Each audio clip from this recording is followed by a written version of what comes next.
I saved over 1,000 hours in the past year personally with AI. What's better is I went to my team and I shared just the opportunity. And some of them came back and made what I did look small by comparison. If you want that for your team and your company to enable your team to see things and do things that were just never thought possible before and go from the hype and fatigue and buzzwords to actually building things, join us Thursday at 1 p.m. Eastern for our free build sessions. None of the hype, all of the building, all of the answers. See you there. I see inevitable that there will be always a layer in between the data and the management. There has to be a layer that can decipher what's going on. You are a modern business now, right? I'm getting emails, I'm getting chats, I'm getting Zoom chats, and then some of them in Teams. I'm getting something is in my CRM. So all this data coming at me all the time. And if I really want to get something out of it, I have to ask, I have to gather information.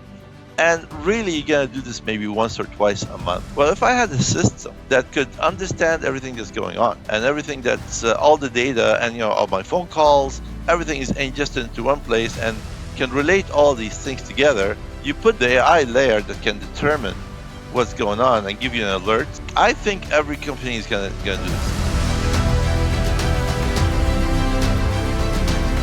Hey guys, Damien Stevens, host of MSP Mindset, founder and CEO of Servacity. If you're like many MSPs, you're wondering, are you too late or are you too early with AI? Laith Palawan, who joins me today, got in and built his own AI company in addition to his MSP over 3.5 years ago, sinking all of his hard-earned time and money into it. And he learned that most of us are too close to see the opportunity. So the question is, what if there's this gigantic opportunity that we are just unable to see? How do we see that, and what do we do about that? If you want to know what the next steps are clearly and what you should be doing in AI with your MSP, don't miss out on my conversation today with Laith. Laith, thank you so much for joining me on MSP Mindset. Thank you. I want to dig right in. So you're, in my opinion, really doing some interesting things, and we're going to get into what that looks like, especially in the AI sphere. But before we do, you've been in MSP for quite a while. So as the CEO of Orange Crew, when did you start that? Actually, I started in 2002. I was in a corporation. I was in the .com world. The company I was with had moved me from Canada to California, and I really enjoyed being in California because of the weather, basically. And, you're in California. So the company that moved me here, of course, during that time, the .com company, the .com bubble burst, and I just didn't want to get back. So at that time, there was a big movement like the Geeks on Call or Geek Squad. This was a thing happening right now, right? So I thought, okay, that's one thing I can do. I went from a director level at a big company, like a Fortune 1000 company, into being a one-man shop with a tool set. Of course, in the beginning, you think, oh man, if I can do this, no problem. Right. You realize, you learn very, very fast that, a little ad in the Yellow Pages is not going to get you the glory that you hoped for. So so you learn you learn to become a lot smarter. You get out of your shell. All of a sudden, I'm doing networking. I'm going to I'm calling people, cold calling people, and very, very hard times in the beginning. So I did that for a few years, and then right before the economy tanked in 2008, 2009, I learned about the MSP model, and it's like this was great for me because now I can have some kind of reoccurring income, right? Yeah. So I invested. This was back then. It was Enable. It was the big player, and I invested a good chunk of money and borrowed money on that. And of course, great timing because as soon as I did that, the economy tanked. I lost 70 or 80% of my clients, and it was really rough times. I mean, I had to get out of my apartment, go live with a friend of mine. He gave me a room in his house. And just the thing what happens at that time was as well, like a few years ago, I would take a bunch of flyers, make 100 of them, and just throw them out of a speeding car, and I would get like $4,000 or $5,000 worth of business. Now I had targeted campaigns. I was spending more money and to go after businesses, and nothing was coming back. And it's the way I think of it is like, imagine if you put sugar in your coffee every day and it becomes sweet. One day you put sugar, it's not sweet. You put more sugar, you put more sugar, and it takes you a while to realize, okay, sugar, I need to find something else. Sugar is not making coffee sweet anymore. So by the time I realized that, I was really in a lot of debt, right? Mm. So so I went through a lot of debt consolidation. I ended up having to get creative, right? So how did I get creative? At that time, Upwork, or it was OnForce back then. I don't remember the name back then. I got a couple of people in the Philippines at $1 an hour. I used Skype for phones. I used Spiceworks, which was free as well. So I created this entire system that is free, just so, I had two technicians costing me $80 a week. So that was pretty sweet. So with That's pretty that, close I to was free. able to, pay rent and survive that period and still be in business, right? Yeah. And but what that did was the big thing I got from that is not the money. The money was just kept me alive. Yeah. What that helped me do is all of a sudden I had to depend on a system. I no longer could have all the things in my head and know the the clients one by one. I had to rely on a system, and that actually made me as a company look more like a company than a guy with a toolbox, right? Right. So with that, I was able to partner with a couple of other companies that they saw a value in what I do, and actually being in a in a partnership, like they say in business, one plus one equals 11, right? So just having these guys with me really, really helped give me a lot more confidence in closing. It created a lot more opportunity because there was a lot more conversations. I could relate and delegate more, and that made a big difference, right? Mm-hmm. And throughout the years, the partners all wanted to do other things. I had to buy them out, and they went away. And that kind of. But at that point, I've already created a good number of clients, and I was able to manage them. I grew my technicians. The people in the Philippines, they went from $1 an hour to $1.25 an hour, which is they went to a lot more.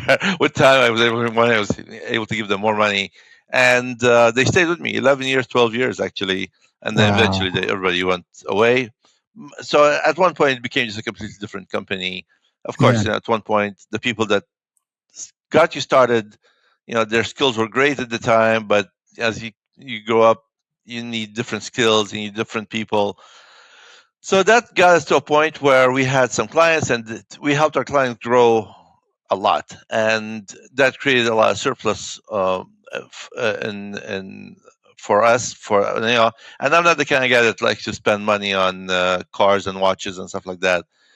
Okay, I do smoke a cigar every once in a while, but I do like to. But there's money, and instead of all of it going to taxes, you know what? Might as well spend some money on R&D.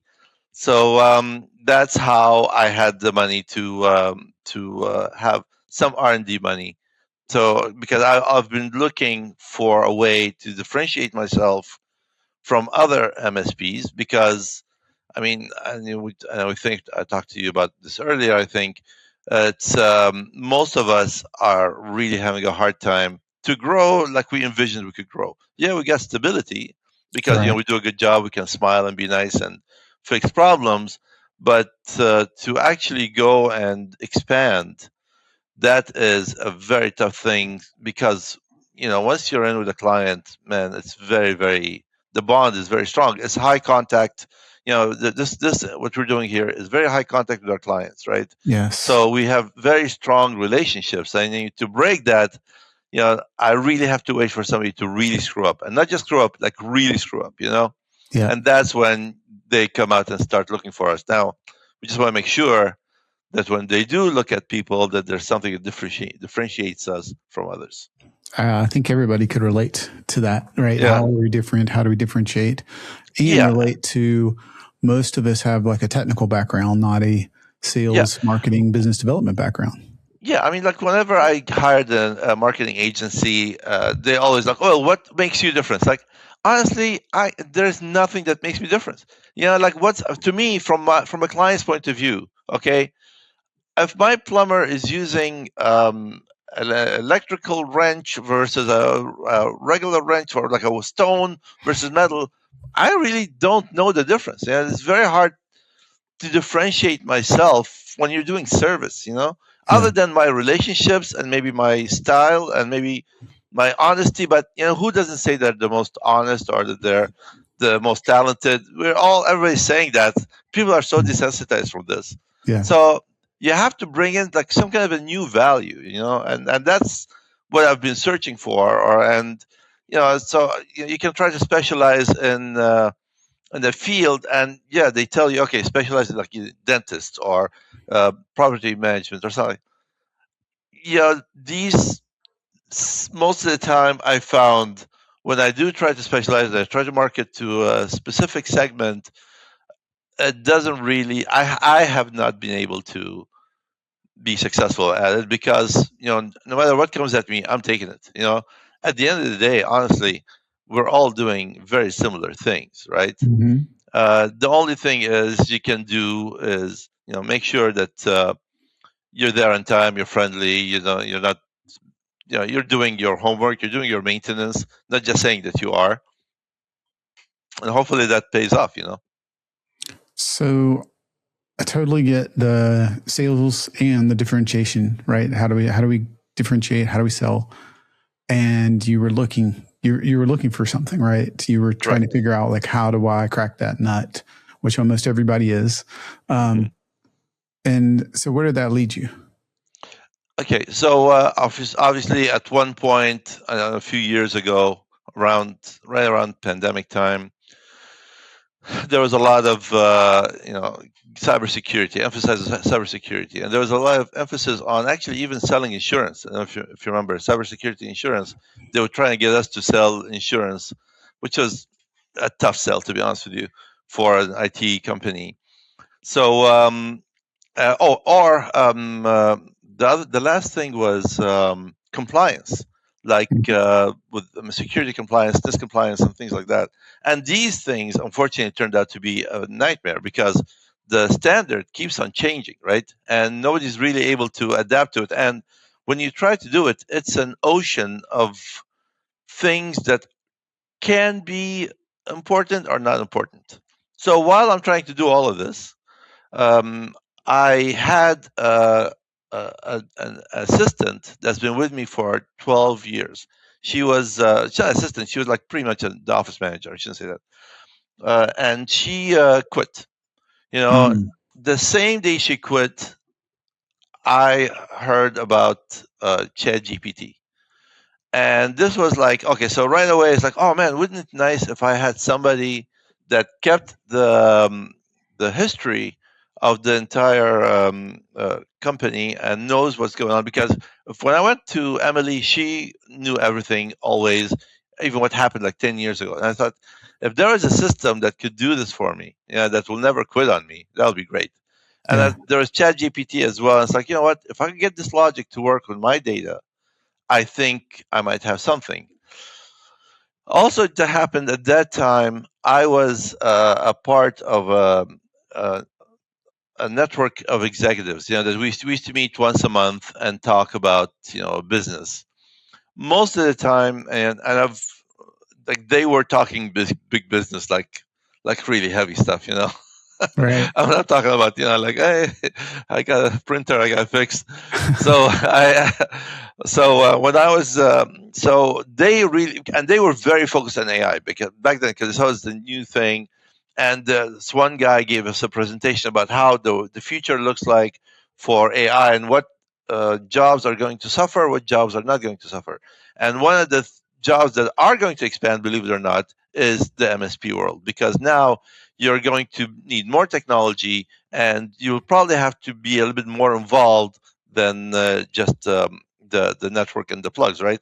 So I thought it would be nice to have like from a plug to prompt kind of company where you can take from the from the networking to actually on the screen have a way for you to access your data and still deliver it in the same way without having to do any customization, write reports or anything like that. So I talked to these guys, and then I found a group in the Netherlands actually that will and of course the time I was thinking more of an investment.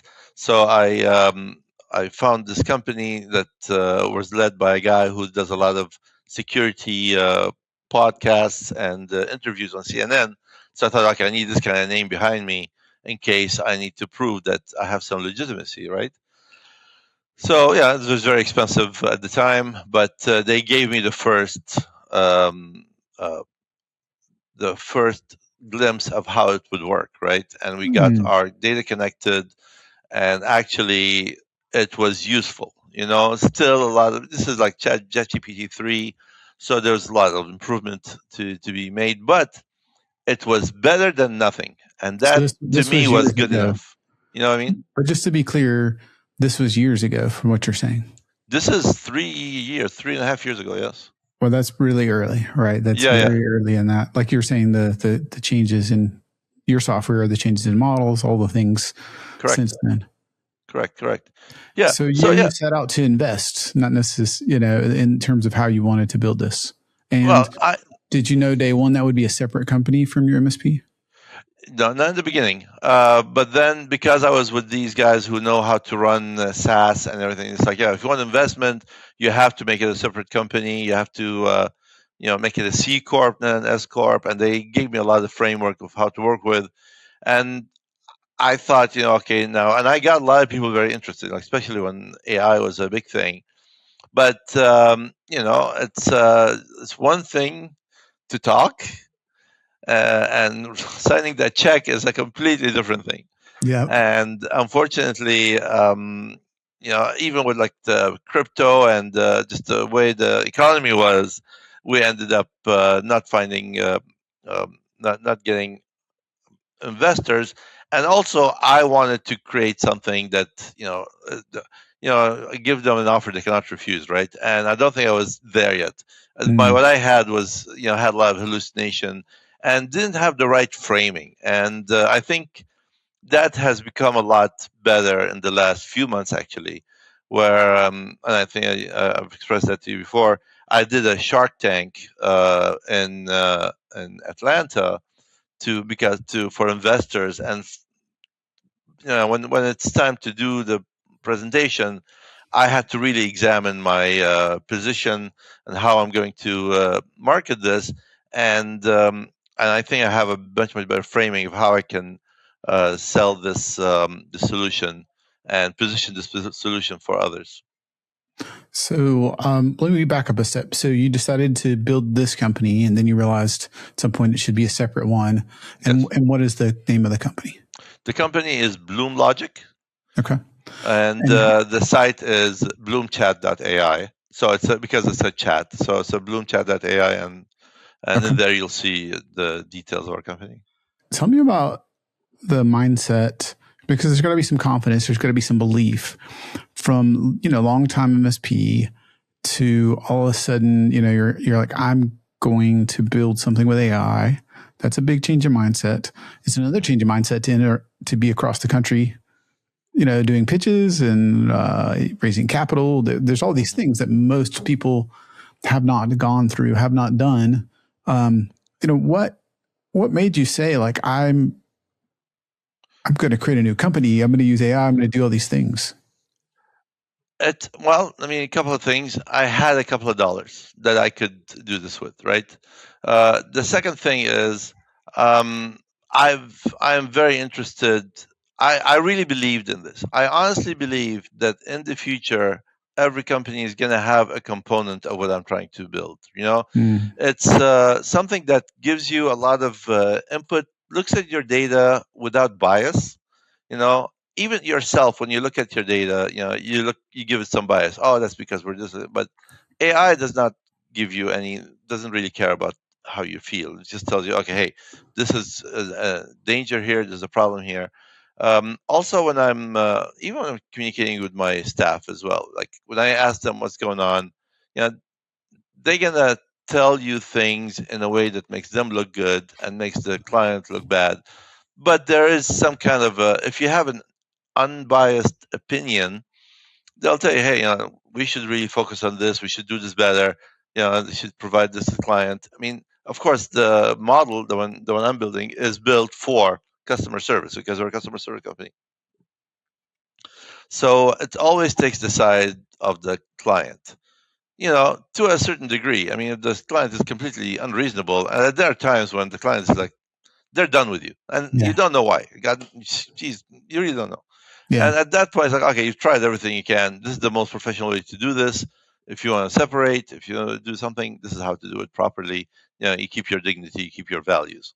So it's taking on the risk and believing in the product, that'll be a big thing. That's a big thing.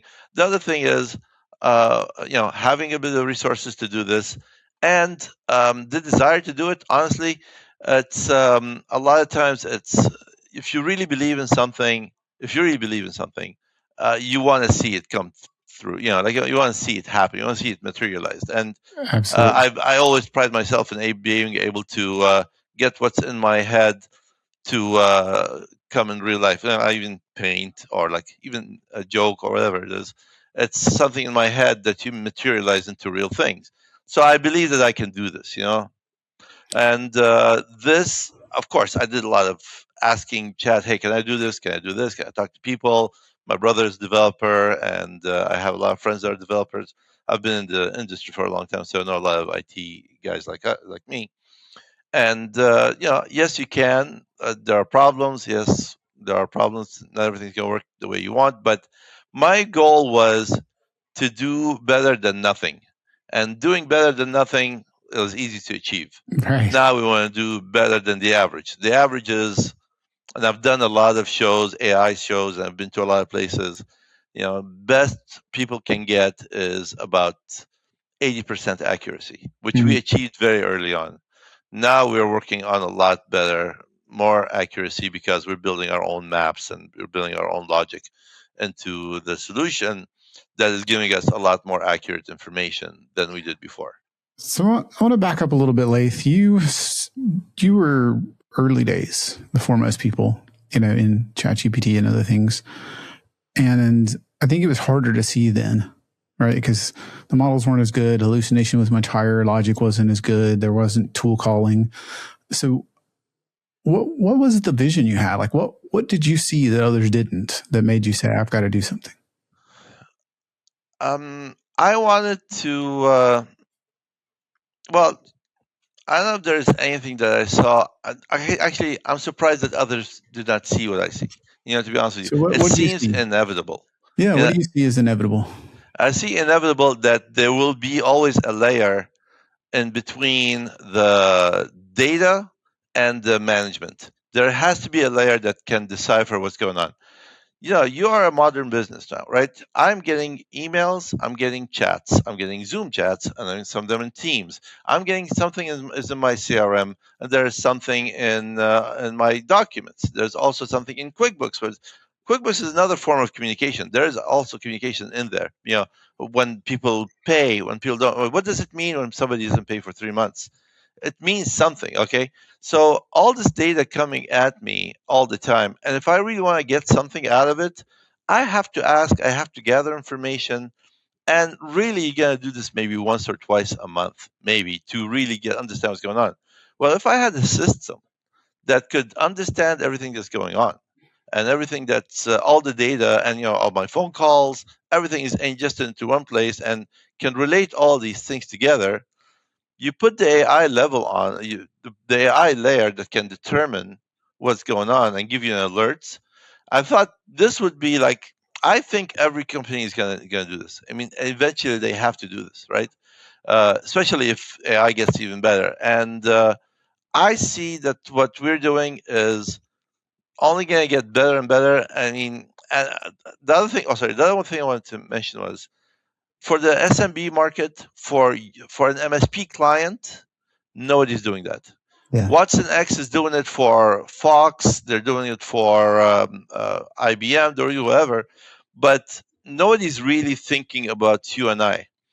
The other thing that I wanted to do, I mean, that was baked into the design, I wanted to make sure that like if there's any kind of customization, it's going to be nothing, like almost nothing. The AI has to determine, hey, you're a law office. Okay, you care about billing hours, you care about number of cases, you care about this. And AI does this like natively. They know what's important for you. So I want it to be easy setup, and I want it to be cheap, and I want it to work like right away, to have value from it right away. So when I designed everything, that was the first thing. Is I want to make sure that the setup is very fast, that you get benefit right away, and the customization is simple, almost nothing. So all these things helps create a product that's as easy to deploy as cybersecurity, let's say. Maybe even easier because you're not doing every workstation. So that's actually the design, the idea that went. So that's what I really believed in, and that's what made me stick to it. Of course, the promises of money from people that came through was also helped me stay in there. Yeah. But also, I would have probably found another way to do it, even if there was no promise of this, because I really believe in this product and the idea. I want to unpack this for everybody. I got to see this, but I feel like most people are still chatting with AI. And even though yours is called Bloom Chat, it does so much more. And you were just talking about the difference between the models and the data, and there's this layer that is kind of missing for small to mid-sized business. So, can you help people understand like what is it they're missing? How is this different than attaching a CSV and chatting with it? Okay, a couple of things. One, I'm calling it a business control layer, like a business control center, right? So what's happening, I'll tell you what's happening under the hood a little bit. So whenever you get an email or a phone call or any transaction or ticket from Halo or Autotask or whatever, this data is imported into our system. Now, while it's imported, we run it through AI to get, what category it is, what's the sentiment. Is it a sales opportunity? Is it a problem? Is it a technical problem? Is it a printer problem? Is it a marketing thing? So you get all this metadata that's added to it. So now every transaction has a sentiment related to it, right?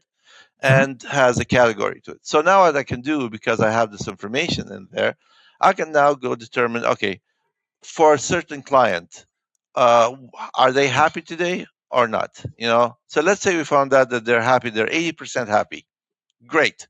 Is that a good thing or a bad thing? Well, you have to put it in context, right? So if I'm putting in this data every day and I found out that yesterday they were 100% happy and today is 80% happy, it's like, oh, wait a minute, we're starting to do something wrong. This is declining. So that gives me a warning. So I can create a warning to give it to me. So this is not just putting in data out of context. This is putting in data with timestamp on it. So I know how we're performing over time. This also goes for as well, like let's say employee evaluations, right?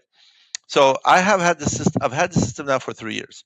Whenever we do employee evaluation, I get the manager's input, and then I compare it to what the system says.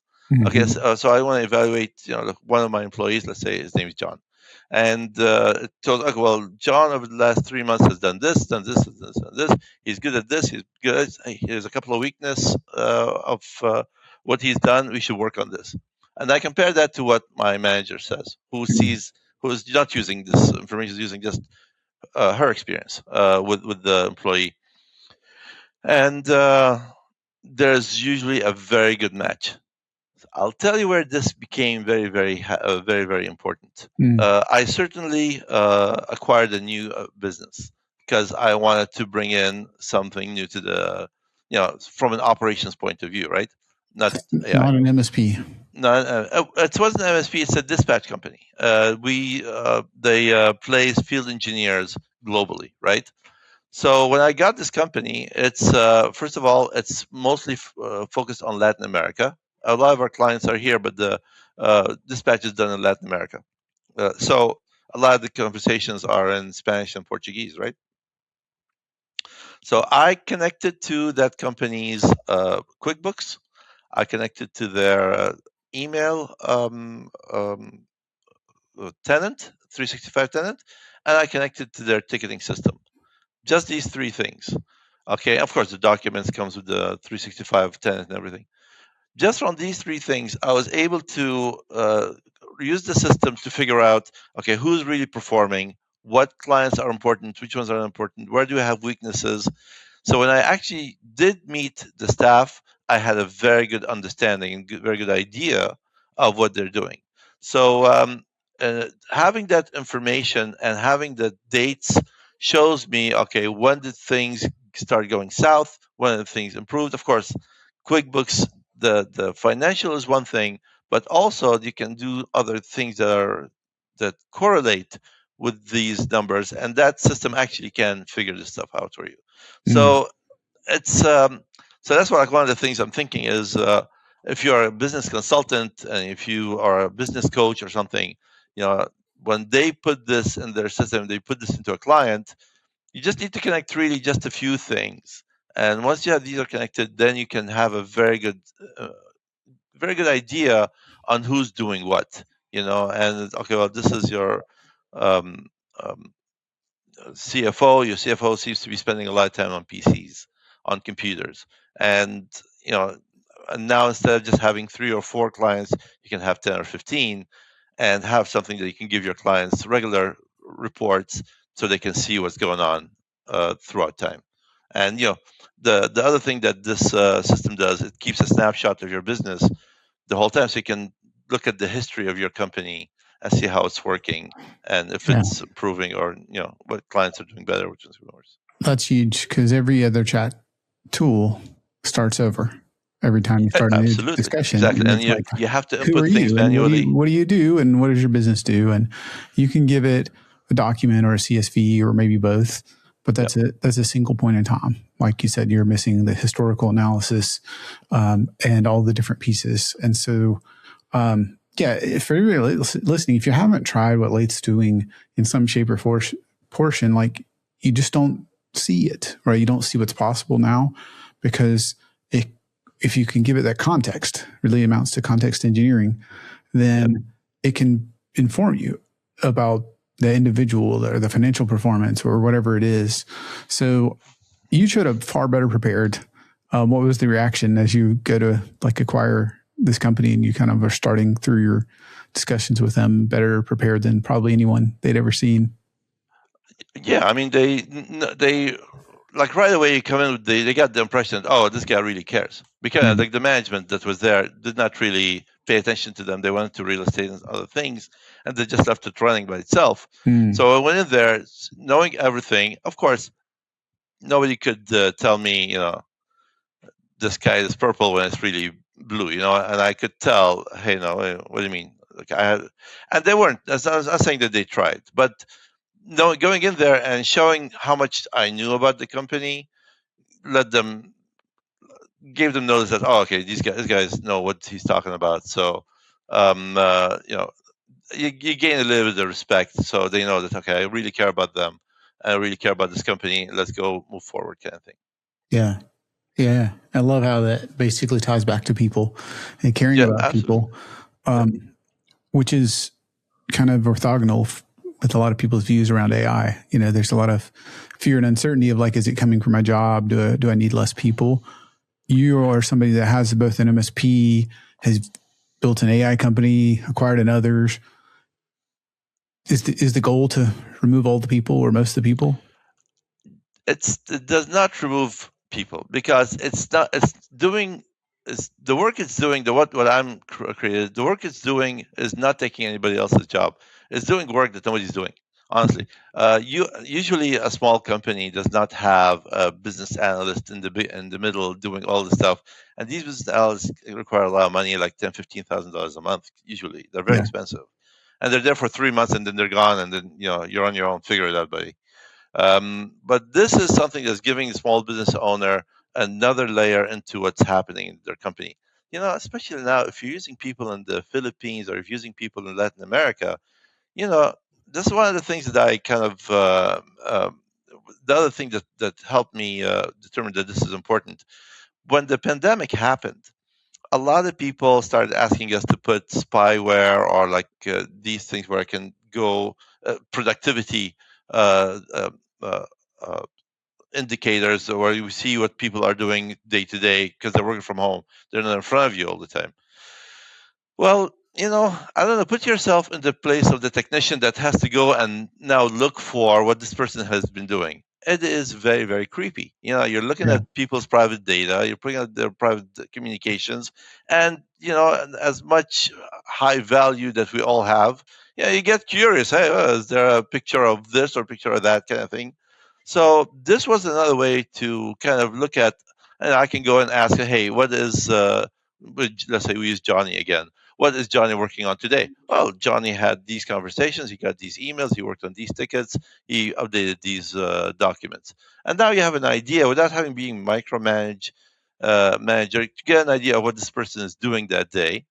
And now you feel hopefully help you manage better. Like, even for example, I have a prompt.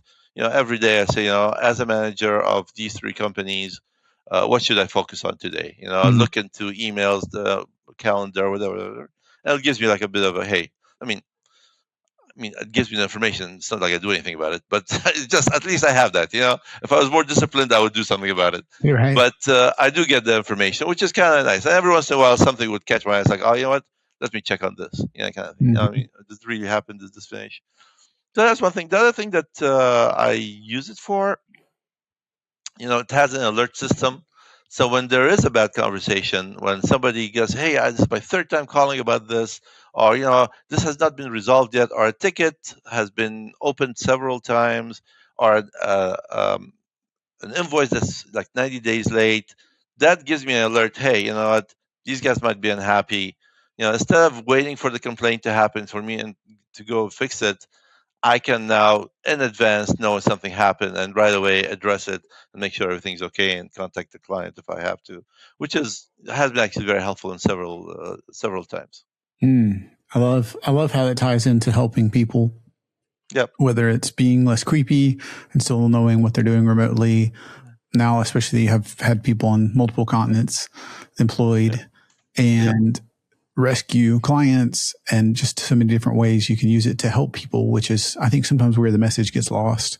Correct. You commented earlier about how things had gotten so much better a few months ago. I share that same view, but I'd love to hear your perspective on that. Like, what did you see change, and what happened? So for me, it got better in different ways.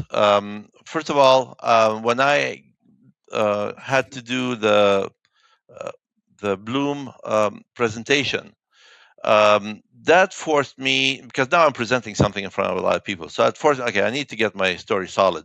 So with the new development team, we started thinking of ways to increase efficiency. Instead of being satisfied with the 80 to 85% kind of plus or minus accuracy, now we're building specific maps to get specific data. So it's no longer guessing; it's consistent data. As you know, with AI, a lot of it is based on probabilities. Yeah. Well, for a small business, we can tighten that a little bit more. We can have a combination of probability and actual data and combine those together. So that is another layer we're adding.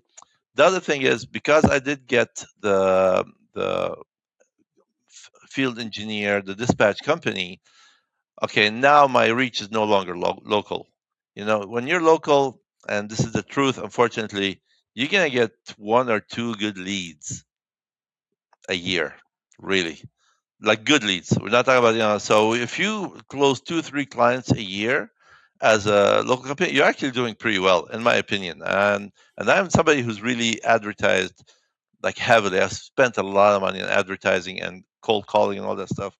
You get 2 leads a year, you're good, you know. Mm. But with expanding my, being national and soon, hopefully, Latin America, that helped a lot. This is a field engineer company, so we do a lot of rack and stack, ITAD, some minor cabling.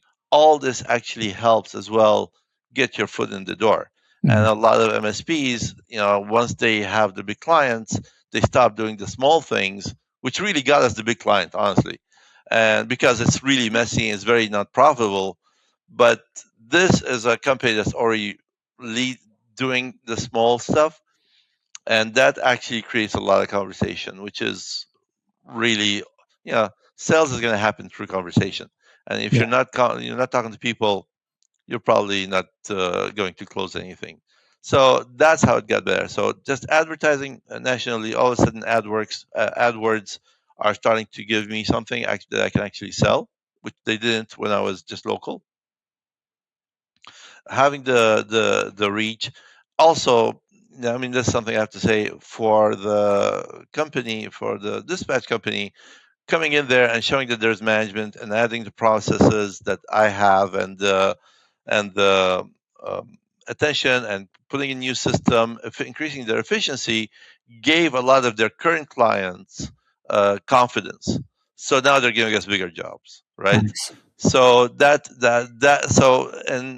so I'm saying better. It's better because there's a lot of positive movement, and there's a lot more conversations and interest in this business, which has really been my biggest challenge since I started this company, right? Mm. Which is, I thought that I was going to be able to not be able to handle the work, uh, but it's actually I cannot get the work. That's the problem with Yeah. MSP. One of the hardest things to sell, honestly. Knowing what you know now, what would you start this AI company again?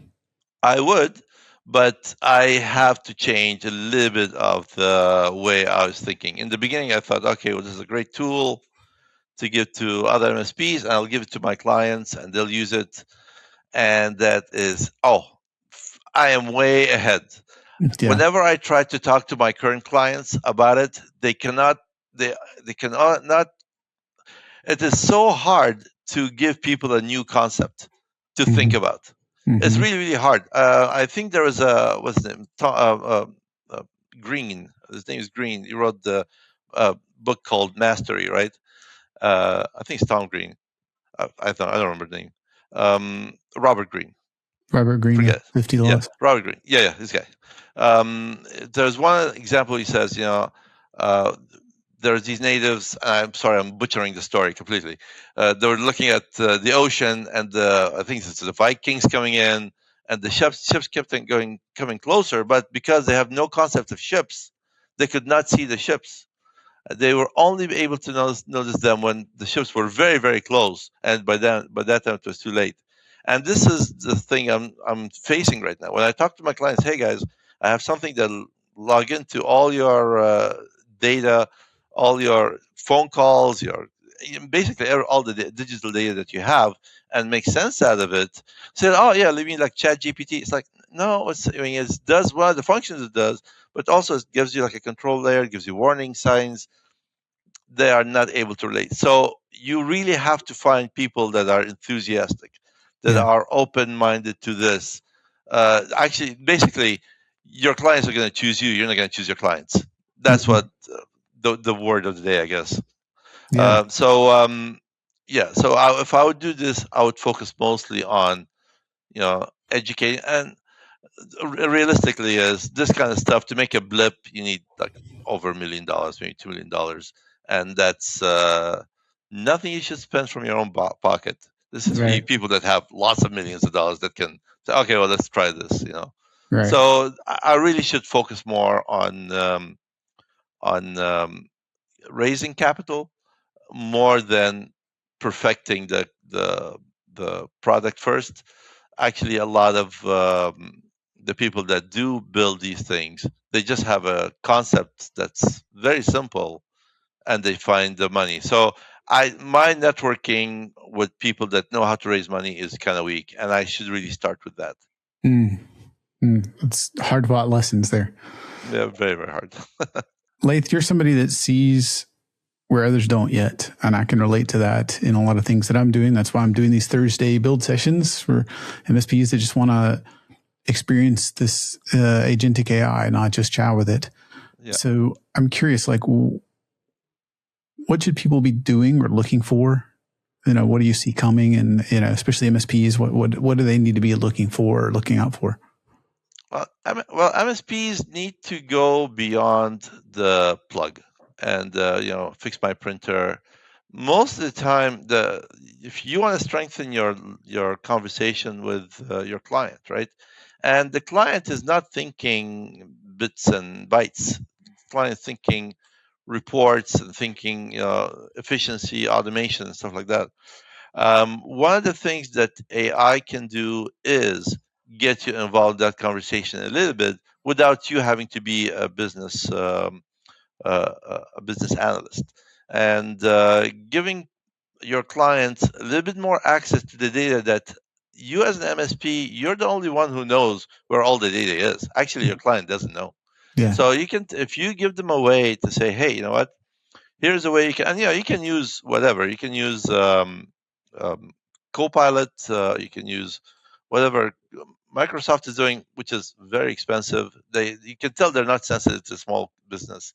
But as a small business, you show your clients how to integrate with ChatGPT. You give them, reduce the fear of using AI. People still have a lot of fear about using AI, just like they had a fear about going to the cloud with their servers. Yeah. I think this conversation has been won already. I mean, I have not installed actual hard on-premise server in maybe 3 or 4 years.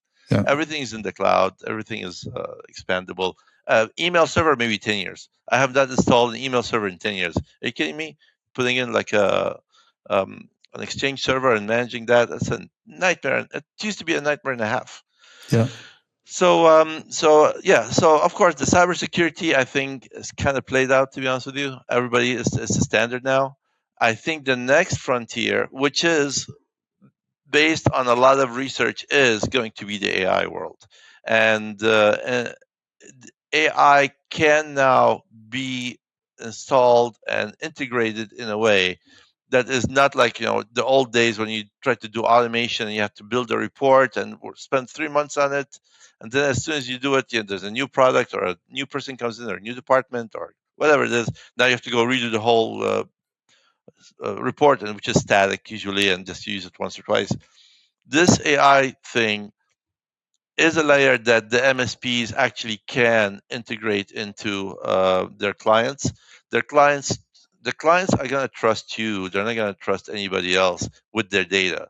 And the MSP has a lot of clout actually with their client actually.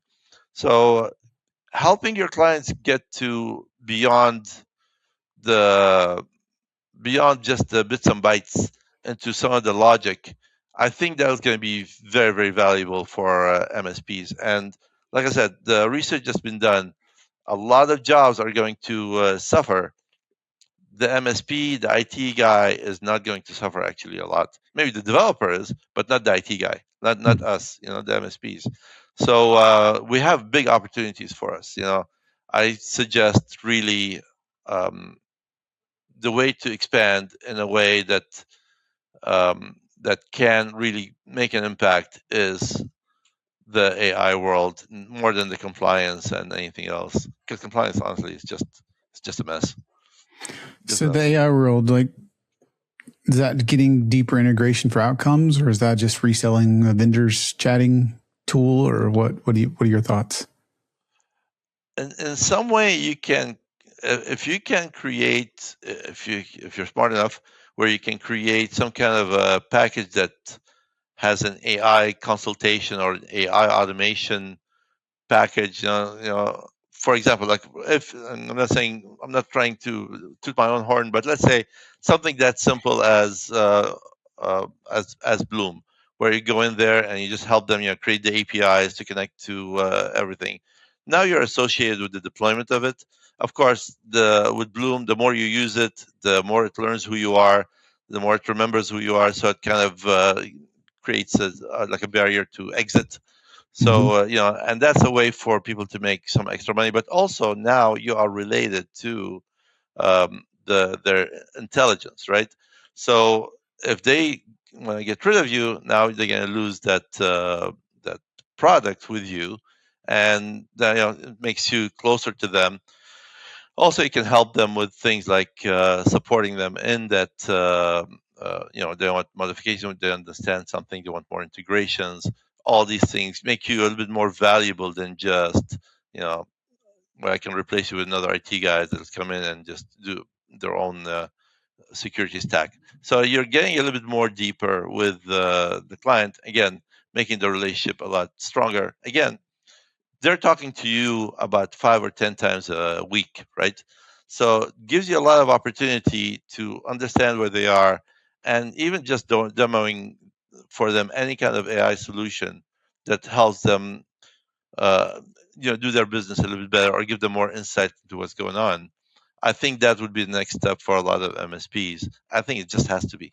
Yeah, I think that's solid advice, and it gives us an unprecedented opportunity, like you were saying, Laith, to get out of the infrastructure and have those strategic conversations. We've all said we want to be the VCIO or the CIO or what have you, but really it's mostly been when you need to order more, desktops or refresh some kind of hardware. This is an opportunity to actually provide value that really we haven't had before. So I think if you miss out on that, you're missing out on a lot. And talk about differentiation. That comes back to what you started with, right? That really differentiates you. Absolutely. I agree. Well, Laith, for everybody that has enjoyed this as much as I have, how can they find you, connect with you, or what was the best way to do that? Well, I am on LinkedIn, Laith Palawan, and bloomchat.ai is the product we talked about. We're theorangecrew.com and jtinetwork.com. So I'm everywhere. Yeah. So, if you cannot find me, man, you need another Google. That's funny. Ask your AI to find you. Yeah. So I'm always happy to talk about any of these things. I'm always happy to give advice, or shouldn't say advice. I'm happy to share my experience with anybody. Anybody wants to know anything about what I've done and the impact it's had on me. It doesn't mean it's going to have the same impact for you, but just the more you know, kind of thing. You know what I mean? That's right. Make sure to take Laith up on that offer. It's really, really valuable. Laith, thank you so much for being on MSP Mindset today. Thank you for having me. I appreciate it.